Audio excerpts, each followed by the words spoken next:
Question will be posed to a candidate who will have 2 minutes to respond.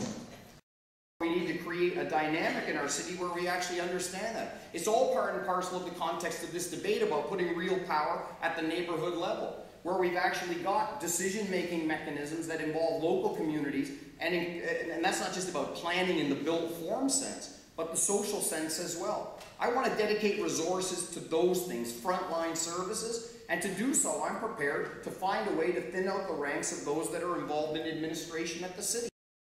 That we are one city, one family, and so 50% of those funds will go into a matching fund at the Toronto Community Foundation or elsewhere for dollar matching for additional programs in the priority neighborhoods. And finally, let's not just ghettoize it, let's use the purchasing power of the city and building decisions to build in these key areas and revitalize them.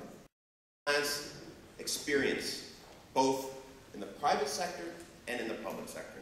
I'm the only one on stage that can say that. I've been very, very fortunate to inherit my father's company and create 250 jobs. I've done that for 20 years. I understand how to create a job and how to meet a payroll. And I was always told, always, you watch the dimes, son, you watch the pennies, and the dollars will take care of themselves. Which means if we don't focus our resources, those Torontonians who are most in need, which are in the inner suburbs. The recession is with us, as it has people more than anybody else can think of. The 13 Neighborhoods project has been very successful. It's allowed a lot of young people to be hired by the city directly, and we have done that by doing outreach in those areas, whether they're police officers, firefighters, or other kind of worker. It's allowed the private sector to hire directly from those areas. Anyway, I just attended the mayoral debate at the St. Lawrence Center for the Arts, and 4 of the candidates were questioned. They all seem to have, something to add to the city if they become mayor, but they're obviously from different backgrounds, and so it's hard to figure out which one is actually going to be the best man for the position.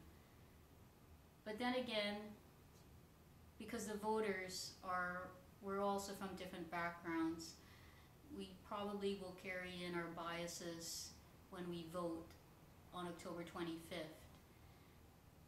But it was actually interesting to realize that really, when you're talking about the economy and the city of Toronto, I think the main concern is for the poor priority neighborhoods that need development and need funding for employment, housing, and see, the middle class and the rich people can take care of themselves. They're not affected by this recession or depression. It's only the poor people who are unemployed who are actually the main concern for government.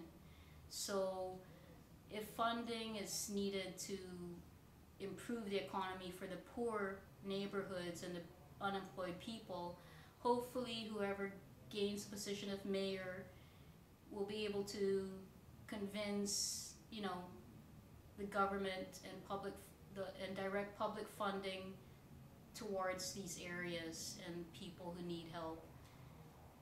Anyway,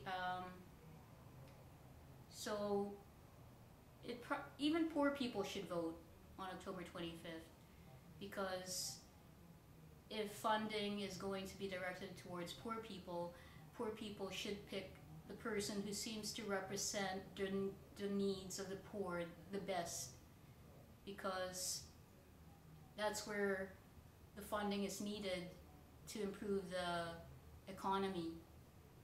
The 4 who were on stage are well spoken, and I'm sure they're all leaders in their own areas.